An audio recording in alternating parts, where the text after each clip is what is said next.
Bien, le damos la gloria a Dios en esta mañana, le damos las gracias porque estamos aquí en su presencia.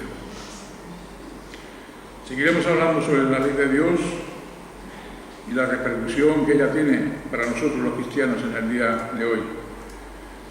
Sabemos que la ley no tiene ningún defecto. La ley es perfecta, dice el Salmo 119. La ley es perfecta en todo lo que ordena y en todo lo que prohíbe. Y no hay que añadir ni quitarle nada a la ley moral de Dios, resumida en los 10 mandamientos. Los 10 mandamientos o el decálogo es el resumen de toda la ley moral de Dios que se encuentra en toda la palabra del Señor. Sin embargo, la ley no nos da el poder cumplir lo que ella nos exige. La ley nos enseña lo que Dios nos demanda, lo que Dios quiere de nosotros, pero la ley no tiene el poder de darnos aquello, ese poder que nosotros necesitamos para poderla cumplir. La ley no puede hacer eso. Por esa razón, la ley se convierte en un instrumento de condenación, porque nos exige, nos demanda, nos ordena, pero por otro lado, nosotros no podemos cumplir. Por lo tanto, la ley se convierte en un instrumento de condenación y nunca en un camino de salvación. Hemos leído en Gálatas 5 que la ley, que el que se circuncida porque piensa que por obedecer los mandamientos de Dios, la circuncisión en este caso, ya está en una relación con Dios buena, se equivoca, porque el que se circuncida también está obligado a guardar toda la ley, no solo la circuncisión, sino toda la ley de Dios. Y por lo tanto, ese que intenta justificarse cumpliendo la ley, cae en pecado, porque solamente por la fe y por el arrepentimiento podemos ser salvos. Así que no basta con cumplir un mandamiento o una obligación que tengamos en la ley como un ayudante a salvación. La ley ni nos salva ni nos ayuda a salvarnos. Somos salvos por la gracia de Dios mediante la fe y el arrepentimiento. Sin embargo, la ley, aparte de mostrarnos el pecado que hay en nosotros, nos muestra también cómo debemos de vivir para agradar a Dios. Eso sí que la ley también nos enseña. No solamente que somos pecadores, porque vemos que somos incapaces de cumplirla, sino que también nos enseña cuál es la manera, el estándar moral que Dios demanda de todo hombre, sea cristiano o no lo sea. La ley moral de Dios fue dada a todo hombre, por el hecho de ser Él nuestro creador. Y nosotros como criaturas debemos someternos a su autoridad y a su voluntad. De esa manera es que la ley nos enseña que necesitamos de un Salvador, porque la ley nos enseña nuestro pecado, nos enseña que somos incapaces de cumplirla y por lo tanto también nos enseña que necesitamos de un Salvador que nos quite esa maldición de la ley, que nos retire esa maldición de la ley, y Cristo lo hizo por nosotros, por sus hijos. ¿Cómo? Siendo Él mismo maldición. Él llevó la maldición de la ley sobre sí mismo para librarnos a nosotros de la maldición de la ley. Es decir, de que seamos malditos por no poderlas cumplir. Cristo la cumplió en nuestro lugar, de una manera vicaria, como un sustituto nuestro. Estoy hablando de los hijos de Dios, no de los impíos. Así que, de esa manera sabemos que Dios nos ve a través de Cristo y a través de su justicia que Él ganó en su vida y después la llevó esa justicia hasta su muerte. Somos imputados de esa justicia que Él mismo ganó por nosotros, para nosotros. Y esa justicia que Él ganó nos ha sido puesta a nuestra cuenta, que es lo que significa la palabra imputar. Imputar significa poner a la cuenta nuestra algo que es de otro. Pues eso es lo que hizo Jesús. Él cumplió la ley perfectamente, desde el más pequeño hasta los más grandes mandamientos. Él lo cumplió todo a la perfección. Y de esa manera Él nos ha dado, nos ha imputado, ha puesto a nuestra cuenta esa justicia que Él ganó en su vida. Y fue justo hasta la muerte. Y en esa muerte, de la cruz del Calvario, sabemos que Él fue ahí sin ningún solo pecado. Y esa justicia es la que Dios nos ha imputado a nosotros. Bien, sabemos que la ley no nos puede salvar. Sin embargo, todo aquel creyente, todo aquel hijo de Dios, todo aquel que ha sido salvado por la gracia de Dios mediante la fe y el arrepentimiento, necesita esforzarse en cumplir la ley de Dios. No nos salvamos por ella, pero sí hemos de tratar de vivir conforme a ella. Una cosa no quita la otra. El que no seamos salvos por cumplir la ley no significa que la ley ya no tenga nada que ver con el cristiano de hoy en día, sino todo lo contrario. Tenemos que tener la ley en alta estima, porque podemos aprender mucho de la ley y sobre todo aprendemos que es el estándar de la voluntad de Dios, es el estándar, lo que Él pide de un hijo de Dios para que pueda agradarle a Dios. Por lo tanto, si queremos agradar a Dios, tenemos que vivir conforme a los mandamientos de Dios. Hace 2 semanas estuvimos viendo este tema y estuvimos hablando de las reglas o principios de interpretación del decálogo o de los 10 mandamientos. Y vimos 3 de esas reglas o interpretaciones, o principios de interpretación.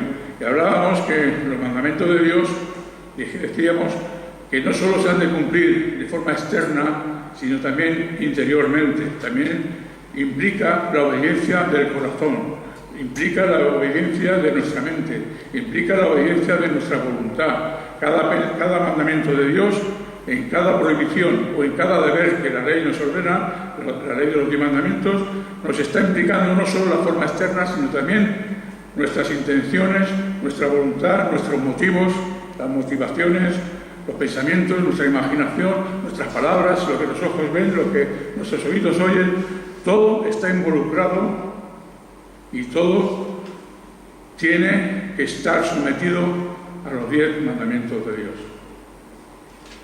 Veíamos también, esta es una regla de interpretación, veíamos también que donde se ordena un deber, donde el decálogo de Dios nos ordena que debemos hacer algo, también al mismo tiempo nos prohíbe hacer lo contrario. Y donde la ley de Dios nos prohíbe un pecado, también nos obliga a hacer el deber opuesto. Y esto vemos en Mateo 5. No, vamos a buscar este texto y no lo vamos a soltar durante unos minutos. Mateo 5, ya estuvimos estudiando hace 2 semanas, pero vamos a seguir un poco insistiendo en él. 23-24.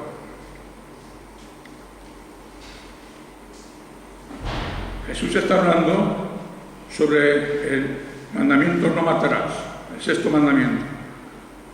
Y luego añade, cuando dice que yo os digo que cualquiera que se enfurezca contra su hermano quedará expuesto al juicio, y cualquiera que diga a su hermano racá quedará expuesto ante el Sanedrín, y cualquiera que diga moré quedará expuesto al fuego del infierno. Y ahora dice, por lo tanto, si estás presentando tu ofrenda en el altar y allí recuerdas que tu hermano tiene algo contra ti, deja allí tu ofrenda delante del altar y anda, reconcíliate primero con tu hermano y luego regresa y presenta tu ofrenda. Jesús está hablando en el contexto del 6º mandamiento, no matarás. Y después de recordarnos que el 6º mandamiento dice no matarás, nos dice lo que ese mandamiento también nos enseña. El mandamiento es negativo, no matarás, pero él nos destaca la virtud contraria, la obligación que tenemos de hacer todo lo contrario al mandamiento prohibido. ¿Y qué es lo que Jesús nos está demandando aquí? Que nos reconciliemos con el hermano. Es decir, hablando del contexto sobre el 6º mandamiento, el no matarás, Jesús dice, no solo no matarás, no solo no te enfurecerás contra tu hermano, no solo dirás palabras ofensivas contra tu hermano, sino que además tienes que hacer, te obliga a hacer algo, y es reconciliarte con tu hermano. Vemos cómo Jesús nos enseña la verdadera interpretación del mandamiento. No solo nos prohíbe matar, no solo nos prohíbe no enfurecer al hermano, no solo nos prohíbe decir palabras ofensivas contra el hermano, sino que además nos manda reconciliarnos con el hermano. Hacer todo lo posible para que esa relación que pueda existir, que se ha estropeado por cualquier causa, vuelva a la normalidad. Esa es nuestra obligación como hijos de Dios. Y esto es lo que nos enseña esta segunda regla, que dice que cualquier deber que nos enseña los mandamientos de Dios también lleva implícito el no hacer el pecado contrario. Y cualquier pecado que nos prohíbe los 10 mandamientos lleva implícito hacer lo contrario, es decir, la virtud opuesta. En este caso, es reconciliarnos con el hermano. y estar en paz con todos los hombres, en cuanto dependa de nosotros. Esta era la segunda regla. Y la tercera regla que vimos es que, como hemos dicho al principio, los mandamientos o los decálogos solamente es un resumen de todos los mandamientos que encontramos en la palabra de Dios. Toda la ley moral se resume en los 10 mandamientos. Y luego sabemos que Jesús además resumió los 10 mandamientos en 2. Amarás al Señor con todo tu corazón, con todas tus fuerzas, con toda tu alma, y amarás al prójimo como a ti mismo. O sea que tenemos toda la ley moral que está en todas las Escrituras, tenemos el decálogo, que es un resumen de toda la ley moral que se encuentra en las Escrituras, y tenemos los 2 mandamientos que Jesús mandó como el primero y el segundo, que es amar a Dios sobre todas las cosas y al prójimo como a ti mismo. Por esa razón, por ser un resumen, el decálogo de toda la ley moral, no caben todos los mandamientos en los 10 mandamientos, sino tendría que poner muchísimos pecados y hacer una lista de pecados grandiosa. Pero Dios lo resumió en 10. ¿Por qué? Porque cada uno de los mandamientos es cabeza de una serie de mandamientos de la misma categoría. Esto es lo que decíamos hace 2 semanas. Cuando Pablo, por ejemplo, está hablando del adulterio, también está hablando de la homosexualidad, también está hablando de toda impureza sexual, no solo del adulterio, sino también de la fornicación y de la homosexualidad. Cuando Pablo estaba hablando de robar, también os acordáis que hablábamos de que el secuestro también formaba parte de ese mandamiento. ¿Por qué? Porque los 10 mandamientos solo son un resumen, solo son encabezados en los cuales hay una lista de pecados que son semejantes, que son de la misma categoría que él ha anunciado en el decálogo o los 10 mandamientos. Hasta ahí vimos hace 2 semanas. Y vamos a seguir aplicando alguna ley más, alguna regla más de interpretación. Sería el 4º principio, que dice que cuando un pecado es prohibido en el decálogo, también se prohíben todas aquellas cosas que inducen a cometer ese pecado. Por ejemplo, si la ley, los 10 mandamientos nos dice que no matarás, nos dice que el asesinato es, por supuesto, un pecado que nos prohíbe la ley, también está prohibido todo aquello que nos induzca a cometer ese pecado. Por ejemplo, la ira, por ejemplo, la ofensa, por ejemplo, el odio, por ejemplo, la codicia, o la envidia sobre lo que el hermano tiene. Todas esas cosas que nos pueden llevar a cometer el asesinato también son pecados. También están dentro de la misma categoría que el pecado original, que el pecado que hablamos de no matarás, la cabeza de esa categoría. Todo aquello que nos induzca a cometer un pecado también es pecado.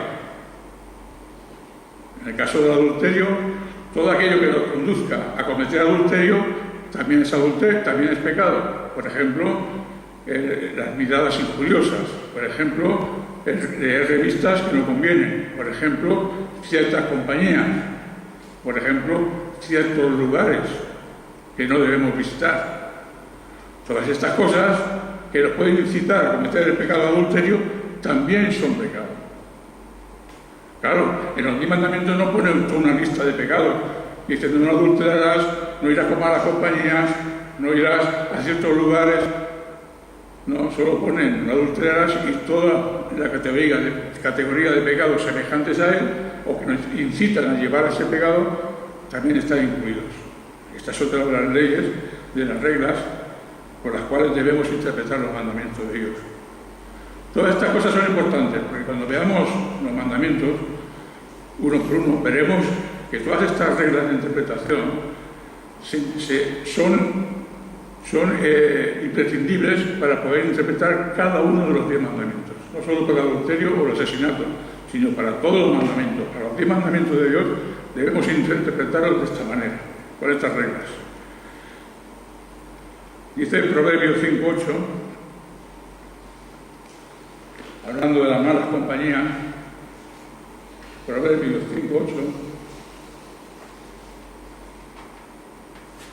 está hablando de la mujer ramera y dice: aleja de ella tu camino, no te acerques a la puerta de su casa, Fijaros, está advirtiendo al hombre prudente que sea prudente y que no tiene que visitar a una mujer que le puede llevar al pecado. Pero fijaros que dice en el 8, aleja de ella tu camino. O sea que al prohibir Dios el adulterio, también está prohibiendo que nosotros nos acerquemos al camino que lleva esa mujer. Y no solo eso, dice, ni siquiera te acerques a la puerta de su casa. Ni siquiera podemos, ya no está hablando de entrar en la casa, sino de estar en la puerta. Debemos evitar todas esas cosas que nos pueden llevar a incitar a cometer el pecado que Dios nos prohíbe. Esto es lo que está hablando este cuarto principio de interpretación. Debemos poner todo lo que está en nuestra parte para evitar caer en el pecado que está en la ley de Dios. Jesús nos enseña aquí mismo en el capítulo 5, hablando del adulterio, dice en el 29, por tanto, si tu ojo derecho te es ocasión de caer, sácalo y échalo de ti, porque más te conviene que se pierda uno de tus miembros y no de todo tu cuerpo sea echado al infierno. Y si tu mano derecha te es ocasión de caer, córtala y échala de ti, pues más te conviene que se pierda uno de tus miembros y que no todo tu cuerpo se vaya al infierno. ¿Qué está diciendo Jesús? Lo que estamos comentando. Que no solo es pecado el adulterio, sino que nuestra labor, nuestro trabajo consiste ya en que todo aquello que nos pueda incitar a cometer ese pecado, tenemos que apartarlo de nosotros. Si tu ojo es ocasión para cometer pecado, es mejor que te lo saques y lo eches de ti. Y si tu mano es ocasión para cometer el pecado, es mejor que te la cortes y la saques de ti y la eches fuera de ti. Está diciendo Jesús, interpretando este mandamiento, el séptimo en este caso, que todo aquello que nos lleva a pecar debemos evitarlo. Y mejor es arrancarnos, está hablando figuradamente, por supuesto, no está diciendo que nos saquemos los ojos, porque llevamos muchos ciegos por la vida. Está diciendo que tenemos que apartar todo aquello que nos impide o que nos incita a cometer el pecado. Todo aquello que sea evitable en nuestras vidas tenemos que evitarlo para no caer en el pecado que nos muestra el decálogo. Y esa es la responsabilidad del hombre. Más vale que se arranque los ojos, se los quite, o se arranque la mano, se la corte, antes que caer en el pecado. Debemos evitar todo aquello que nos lleva a pecar. Otro principio de interpretación sería, el quinto, debemos procurar que la voluntad de Dios, que está revelada en los 10 mandamientos, no solo sea nuestra forma de vivir, sino que también sea, siempre que podamos, la manera de vivir del hermano. Que alentemos a los hermanos a cumplir también con los 10 mandamientos. La ley de los 10 mandamientos no solo tiene que ser mi norma de vida, sino que siempre y cuando esté en mi mano y al alcance de mis posibilidades, debo alentar a los hermanos a que también vivan conforme a la ley de Dios. Debemos esforzarnos en guardar los 10 mandamientos, pero también debemos alentar a los hermanos a que hagan igualmente. De la misma manera, prohíbe que nosotros seamos piedra de tropiezo para otros. De la misma manera que este principio nos dice que debemos procurar vivir en los 10 mandamientos y enseñar así a otros hermanos a cumplir los 10 mandamientos, también nos prohíbe lo contrario, que es que no seamos piedra de tropiezo para otros hermanos. ¿Y cómo podemos ser piedra de tropiezo para otros hermanos? Fijaros en 1 Timoteo 5, 22. 1 Timoteo 5, 22.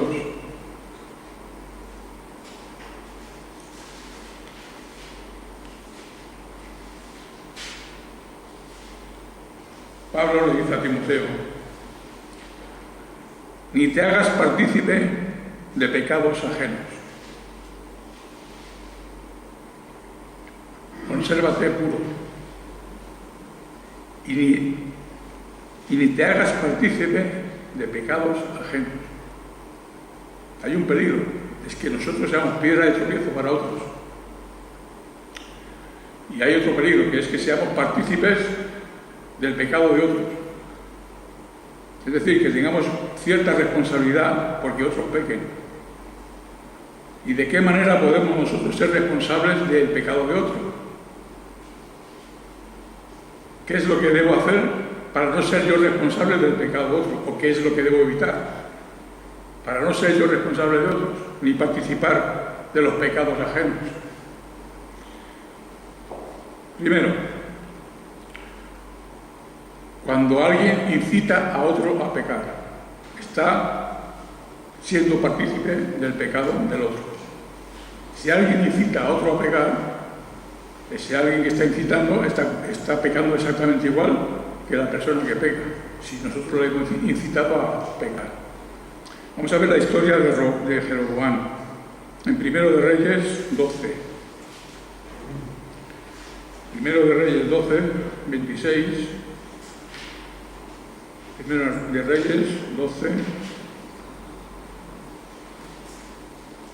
versículo 26. Jeroboam era un rey de Israel, hijo de Salomón, ¿os acordáis? Con su hermano Roboam, que era rey de Judá, hijo de Salomón también, por tanto ellos eran hermanos. Hubo una división del reino, el reino del norte, Israel, y el reino del sur. El reino del sur estaba Jerusalén y estaba Roboam, hermano de Jeroboam. Jeroboam, sabiendo que era el rey de Israel y viendo que cada año los hijos de Israel tenían que ir a Jerusalén a sacrificar y al templo de Dios que estaba en Jerusalén y hacer las fiestas allí y adorar ahí a Dios, él pensó dentro de sí, en el 26. Pero Jeroboam decía en su corazón: ahora volverá el reino a la casa de David.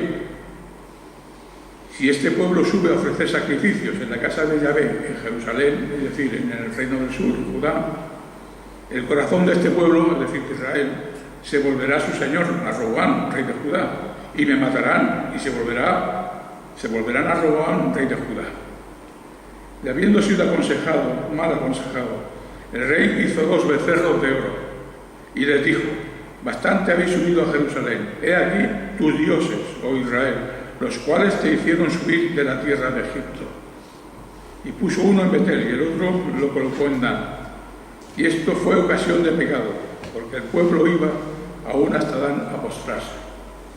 Fijaros que Jeroboam, rey de Israel, para evitar que su pueblo, Israel, fuera a adorar a Dios donde tenían que ir, a Jerusalén, y él pensando que si iban a Jerusalén a adorar, tal vez se quedaran allá y no volvieran a su lugar, él ideó, mal ideado y por consejo de otros, poner ahí unos dioses y de esa manera que el pueblo ya no tuviera que ir a Jerusalén a adorar a Dios. Y para eso construyó 2 becerros. Él estaba pecando, pero estaba incitando al pueblo a pecar. Y eso es lo que ocurrió. Vemos en el 30. Y esto fue ocasión de pecado, porque el pueblo iba aún hasta Dan a postrarse. Fue ocasión de pecado para el pueblo, porque Jeroboam había incitado al pueblo a adorar a dioses falsos.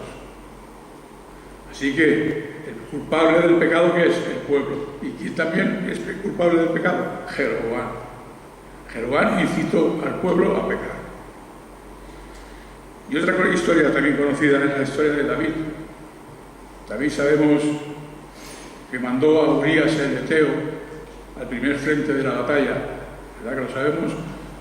Y allí él escribió una carta a Joab, general, diciendo que pusiera a Urías ahí en el frente, con la intención de que el enemigo matara a Urías. ¿Y qué hizo Joab? Obedeció y puso a Urías en el frente y lo mataron. ¿Pero quién fue el culpable de este pecado? Primero de Samuel 3. Primero de Samuel 3:11. Mirad lo que dice ahí.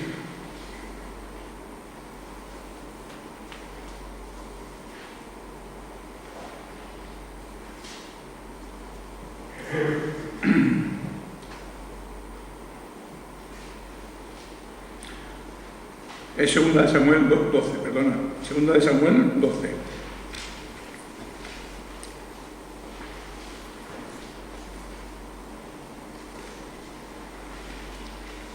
...26...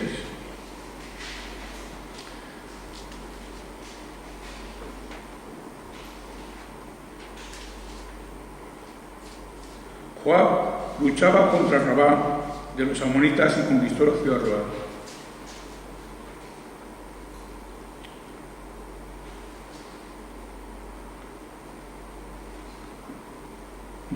Perdona. Dice el profeta: ¿por qué has menospreciado la palabra de Yahvé haciendo lo malo ante sus ojos? Está hablando el profeta a David.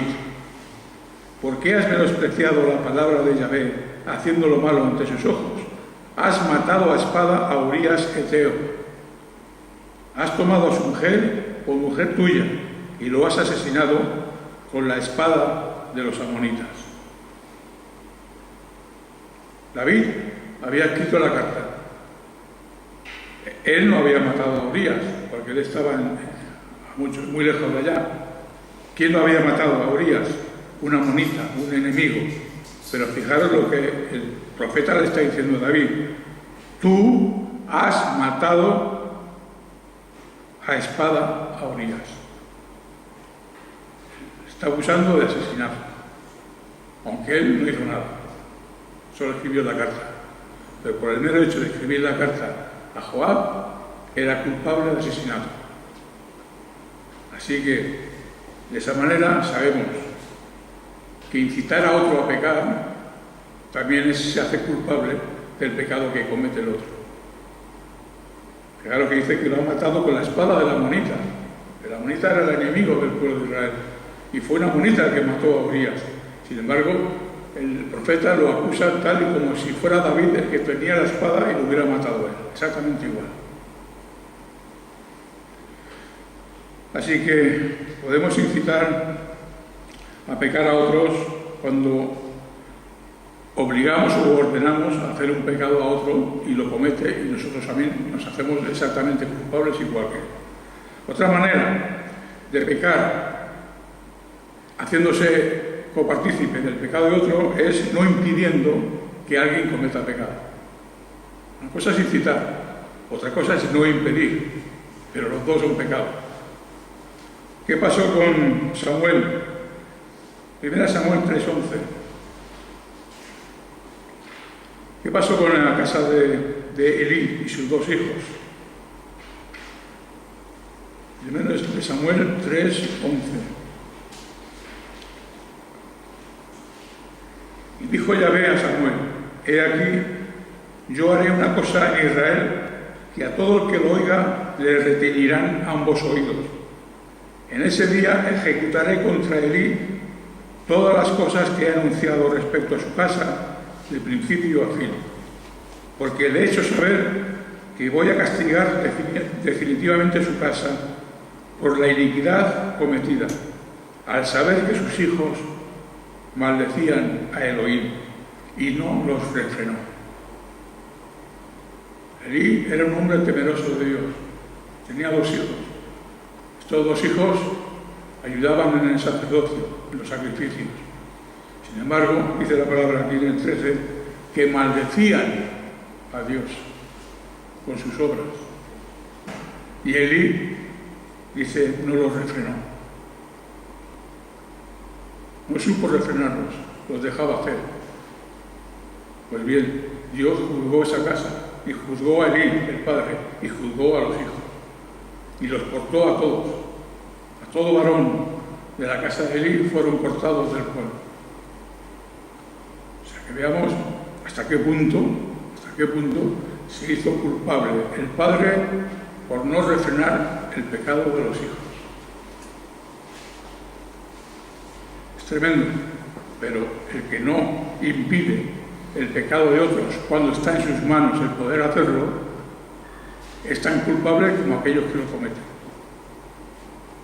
Si nosotros tenemos a nuestros hijos a nuestro cargo, como era el caso de Elí, estaban bajo su autoridad, estaban bajo su techo, y no los refrenó, y no fue capaz de refrenar a sus hijos, él se hizo culpable del pecado de los hijos.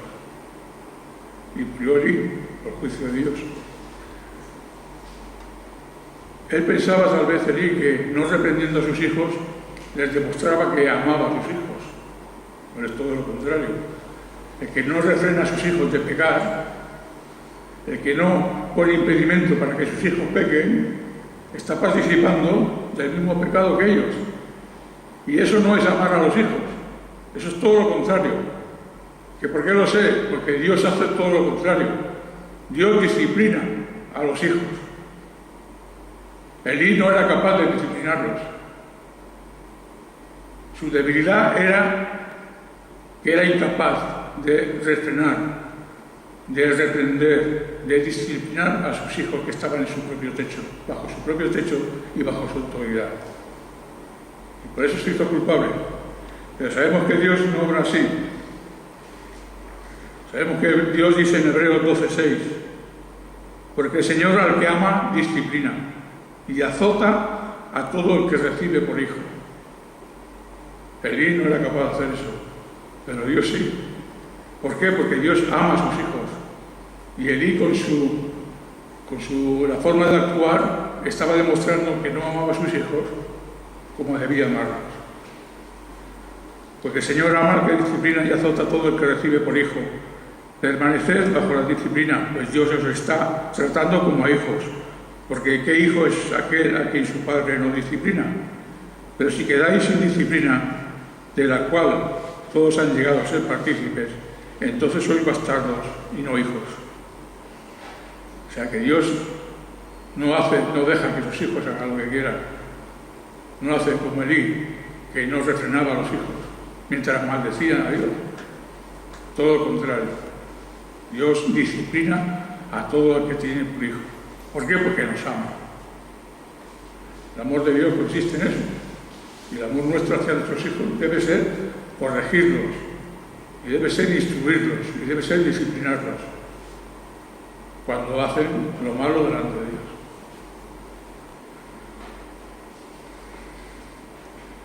Pero fíjate que si es malo no impedir el pecado de nuestros hijos, ¿cuánto peor debe ser que nuestros hijos pequen por causa nuestra? Porque les enseñemos nosotros a pecar. Un ejemplo muy sencillo. Cuando alguien llama por teléfono y tú estás ahí en casa viendo la tele y le dices al niño, oye, si es para mí, dile que no estoy. Y el niño con 8 años le dice al teléfono, no está mi papá.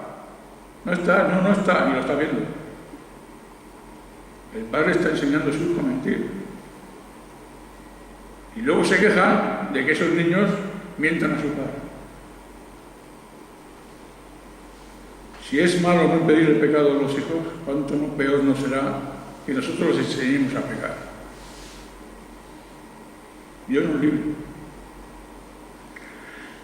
¿Cuándo también podemos participar en los pecados de otros? Cuando provocamos que otros pequen. Efesios 6:4.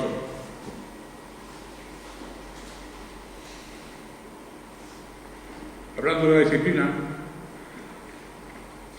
aquí en Efesios Pablo nos habla de algo importantísimo. Efesios 6:4.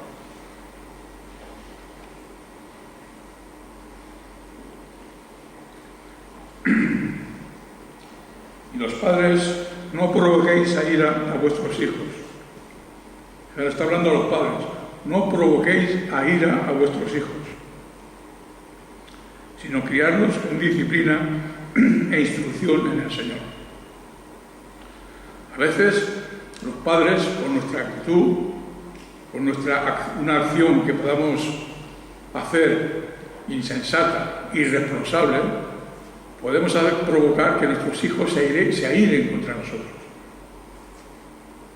Y es culpa del hijo rebelarse contra el padre y airarse contra el padre. Claro que es pecado parte del hijo cuando se aira, aunque sea provocado por el padre.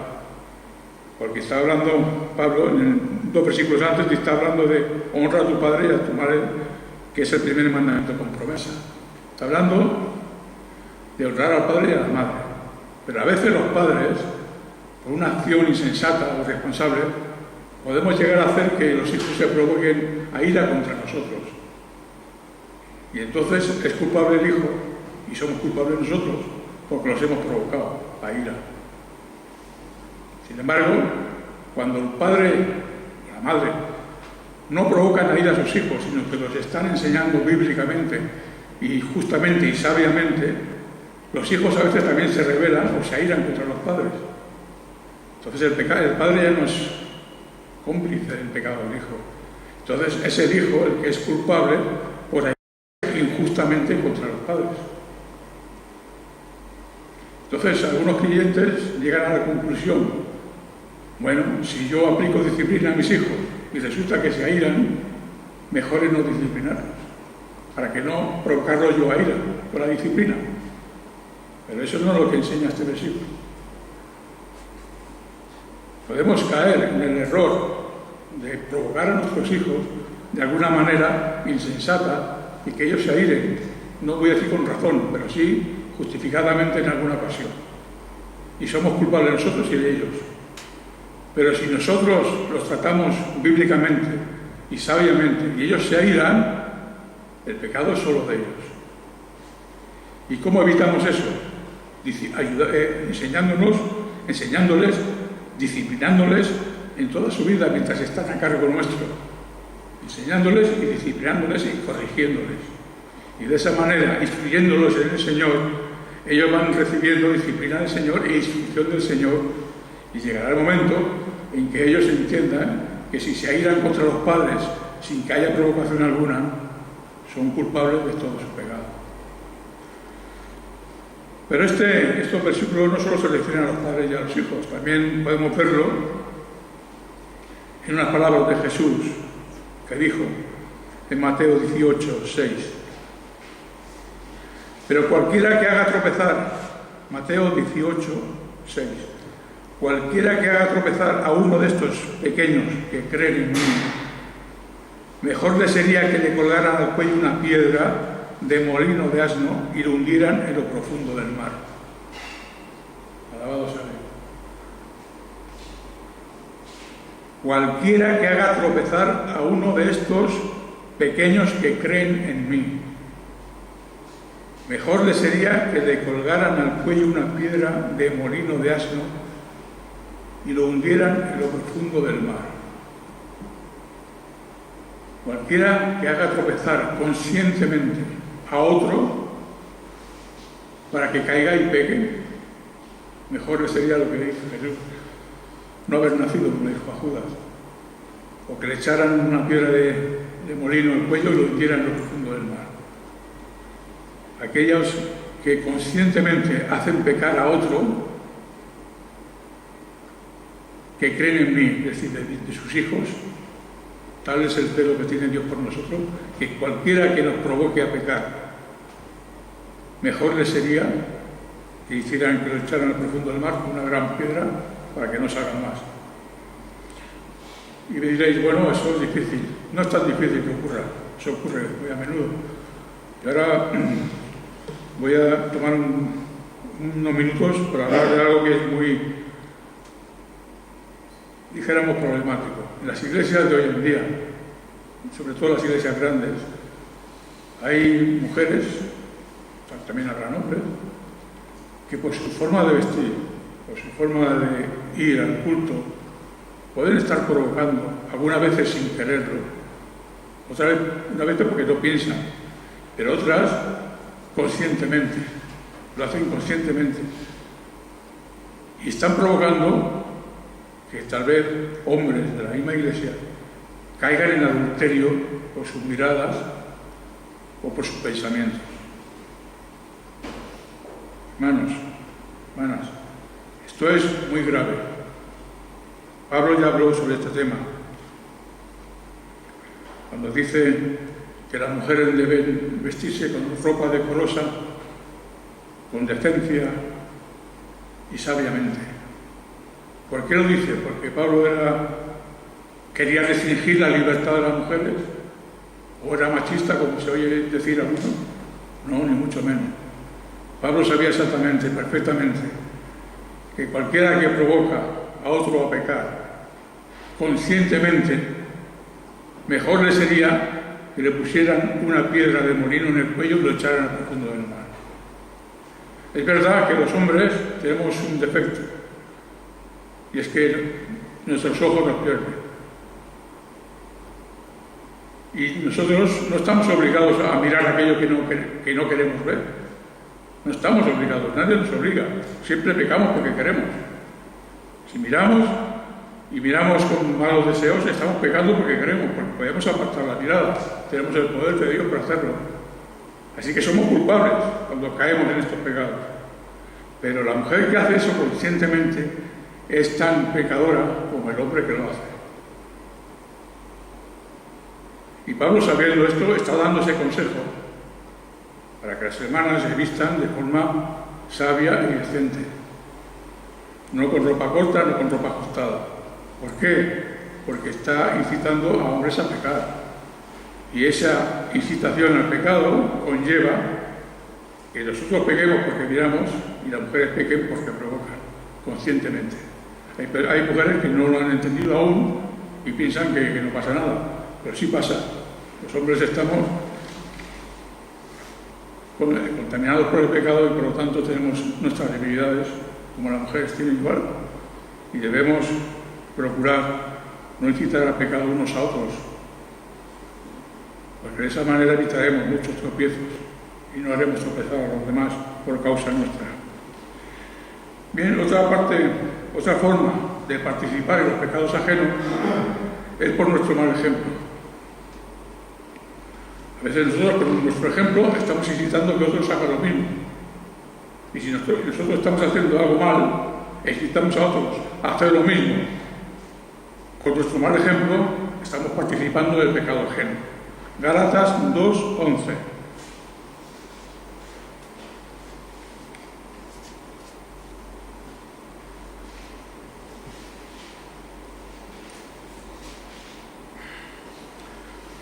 Gálatas 2:11 dice: pero cuando Cefas fue a Antioquía, me opuse a él cara a cara, porque era de condenar. Porque antes de que vinieran algunos de parte de Jacobo, comía con los gentiles, pero cuando vinieron se retraía y se apartaba, teniendo temor de los de la circuncisión. Y los demás judíos se unieron a él en su insinceridad, de tal manera que hasta Bernabé fue arrastrado por la hipocresía de ellos. Pablo tuvo que reprender, tuvo que oponerse a Pedro cara a cara por causa de la forma de actuar de Pedro, Cefas que llaman. ¿Por qué? Porque Cefas o Pedro, siendo judío, convertido al Señor, cuando vinieran otros judíos que también eran convertidos al Señor, de parte de Santiago, él que comía antes con los gentiles y compartía la mesa con los gentiles cristianos, cuando vio que venían otros judíos cristianos, él, por temor a esos judíos, se apartaba de los gentiles y ya no se sentaba a la mesa a comer con ellos. Y Pablo le acusa de hipocresía, al final del versículo 13. Hasta Bernabé fue arrastrado por la hipocresía de Pedro y los demás judíos cristianos.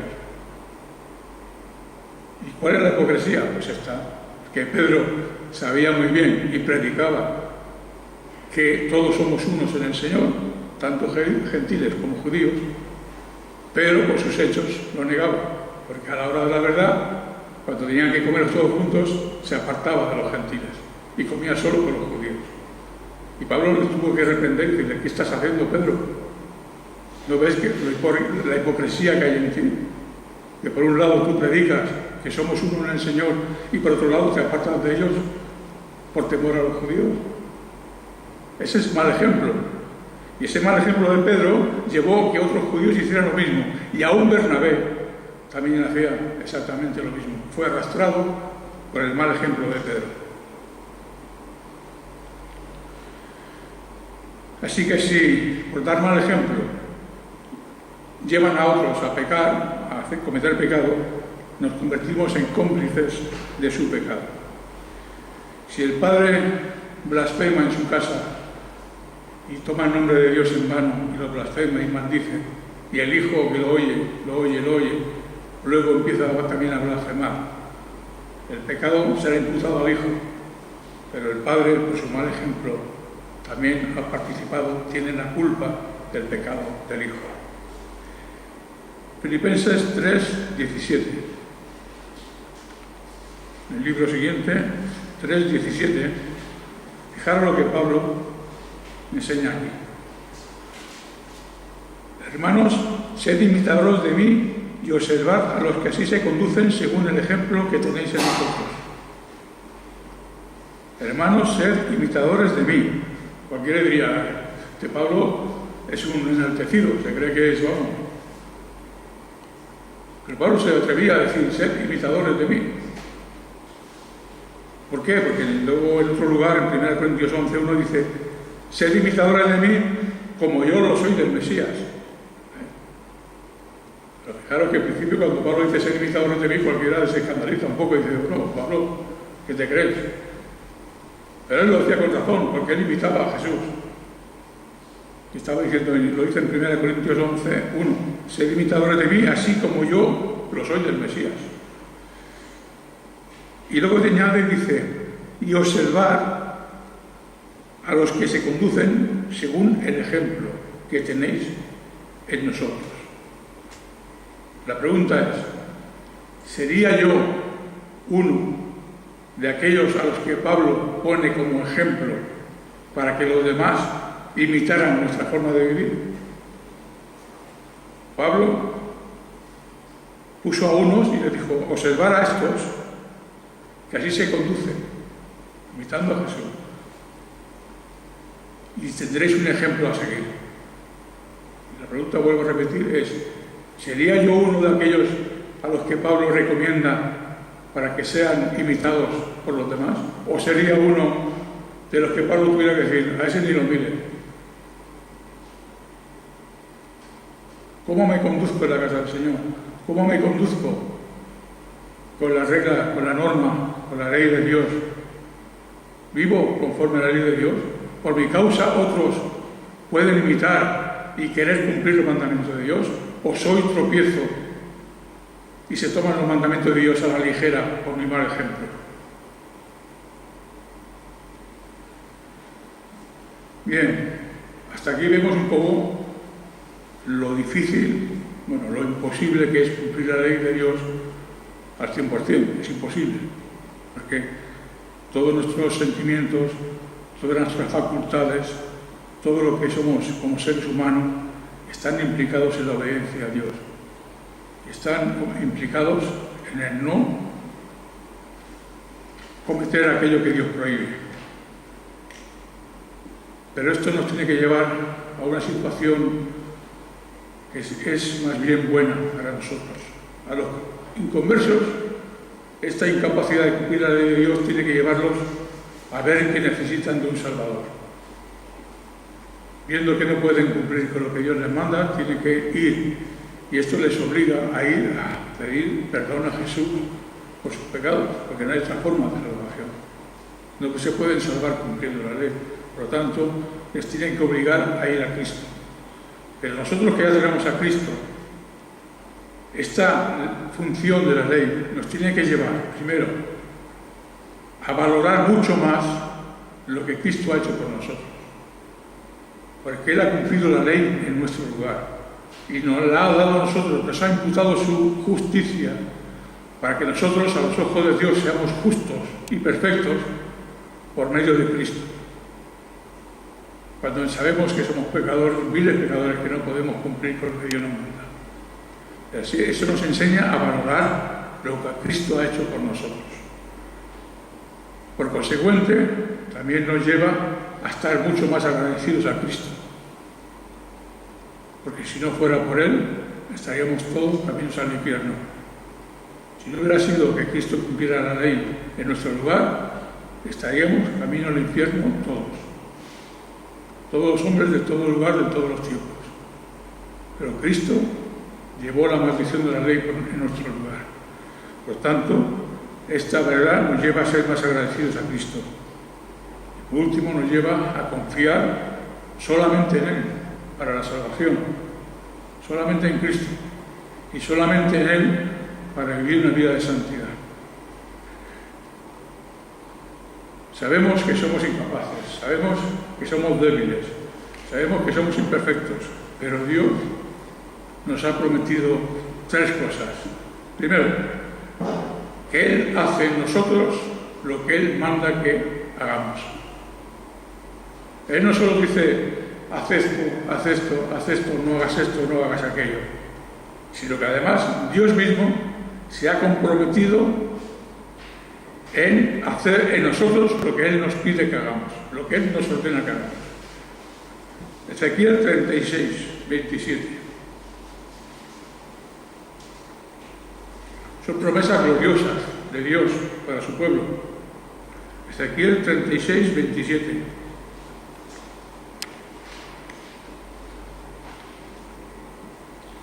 Dice así la palabra: y pondré dentro de vosotros mi espíritu, y haré que andéis en mis estatutos, y guardéis mis preceptos, y los pongáis por obra. O sea que Dios nos ordena que guardemos sus mandamientos, y al mismo tiempo nos da su Santo Espíritu para que podamos cumplirlo, para que podamos andar en sus mandamientos. Él nos da su Espíritu Santo para que andemos en sus estatutos y guardemos sus preceptos y los pongamos por obra, no por nuestra fuerza, sino porque el Espíritu de Dios nos lleva a ello. Gloria a Dios, porque esta promesa es nuestra y esta realidad es nuestra. Podemos andar en los caminos de Dios porque Él nos ha dado su Santo Espíritu en nosotros, que nos da el poder de cumplirla. Esta es una gloriosa verdad de Dios. Nos ha dado su Santo Espíritu para que podamos cumplir los mandamientos de Dios y ponerlos por obra.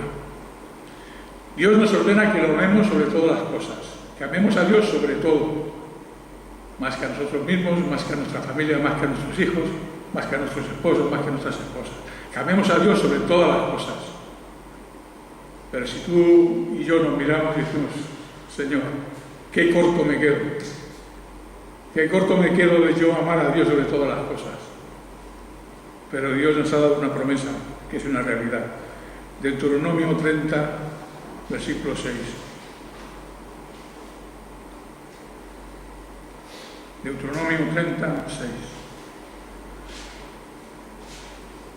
Tu Dios circuncidará tu corazón y el corazón de tu descendencia, para que ames a Yahvé, tu Dios, con todo tu corazón y con toda tu alma. Fijaros qué promesa de Dios. Dios nos circuncida el corazón para que podamos amar a Dios con todo nuestro corazón y con toda nuestra alma. Dios nos pide que lo amemos sobre todas las cosas. Nosotros no podemos. ¿Pero qué hace Dios? Circuncida nuestro corazón.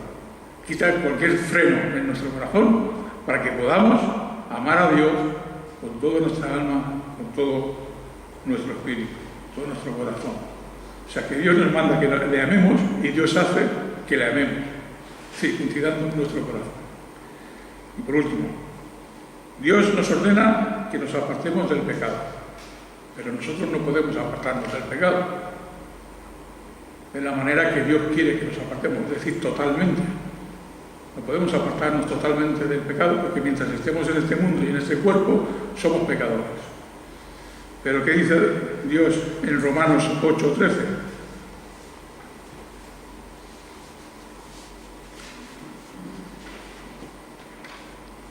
Romanos 8:13. Porque si vivís conforme a la carne, estáis a punto de morir. Pero si por el Espíritu hacéis morir las obras de la carne, viviréis. Si por el Espíritu hacéis morir las obras de la carne. ¿Quién tiene que hacer morir las obras de la carne? Nosotros. ¿Por medio de quién? Del Espíritu. Fijaros que Dios nos pide, nos ordena, nos manda que nos apartemos del pecado.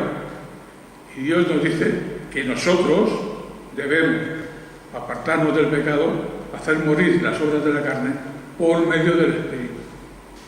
No con nuestra fuerza, sino por medio del Espíritu Santo. Así que vemos como lo que Dios nos ordena, Dios provee la capacidad para que podamos hacerlo. Así que no debemos desalentarnos como creyentes, porque veamos que no tenemos fuerzas ni capacidad para cumplir la ley de Dios en su totalidad y perfectamente. Por amor a Cristo, Dios, en el caso de los hijos de Dios, no los demás, aunque nos mande una obediencia perfecta, sabiendo que no podemos cumplirla, acepta a Dios una obediencia sincera. Perfecta, sabe que no la podemos cumplir. Pero si Dios ve nuestra sinceridad en la manera de vivir, nuestro esfuerzo, nuestro deseo de apartarnos del mal, de amar a Dios sobre todas las cosas y de obedecer sus mandamientos, si ve Dios nuestra sinceridad en ello, Dios va a tomar esa sinceridad como suficiente a la hora de haber cumplido la ley de Dios. Dios no nos va a demandar la ley perfectamente, que andemos en la ley perfectamente porque sabe que no podemos cumplirla. Pero todo esfuerzo que hagamos y toda la sinceridad que pongamos en ello, Dios la acepta.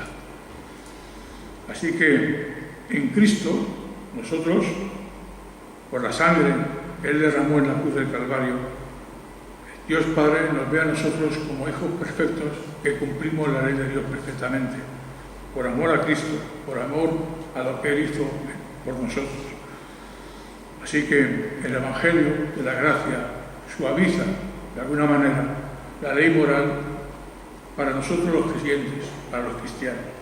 Pero eso no ocurre con los inconversos, eso no ocurre con los impíos, con los incrédulos. Dios va a exigir a todo incrédulo, a todo aquel que no ha querido arrepentirse de sus pecados durante toda su vida, hasta la última jota de la palabra de Dios. Dios no va a pasar por alto nada de lo que el impío haya cometido en su vida, ya sea de pensamiento, de palabra, de hecho, de imaginación, de todo lo que hemos comentado. No le va a pasar ni una en el día del juicio. Así como a los hijos de Dios, Dios va a tener en cuenta y va a aceptar nuestra sinceridad a la hora de vivir para Él, aunque no lleguemos a la perfección. Así como Él en Cristo nos ve aceptables y nos ve perfectos, en los impíos eso no va a ocurrir. Fijaros lo que dice, para acabar, en Mateo 12, 36.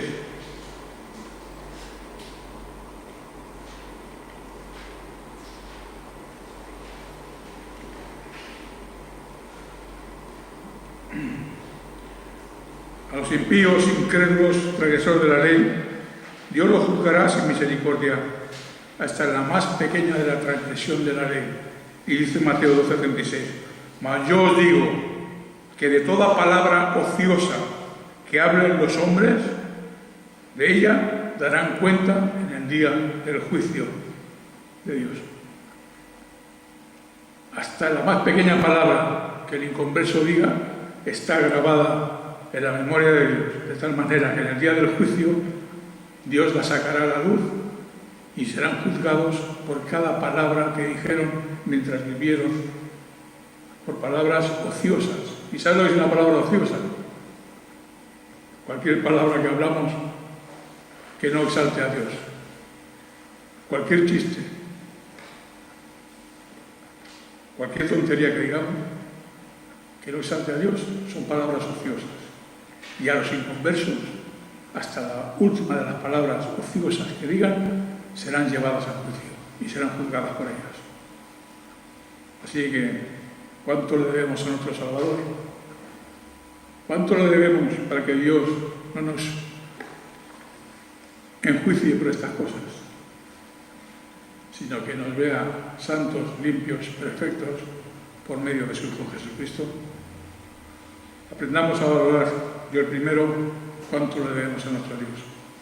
Amén.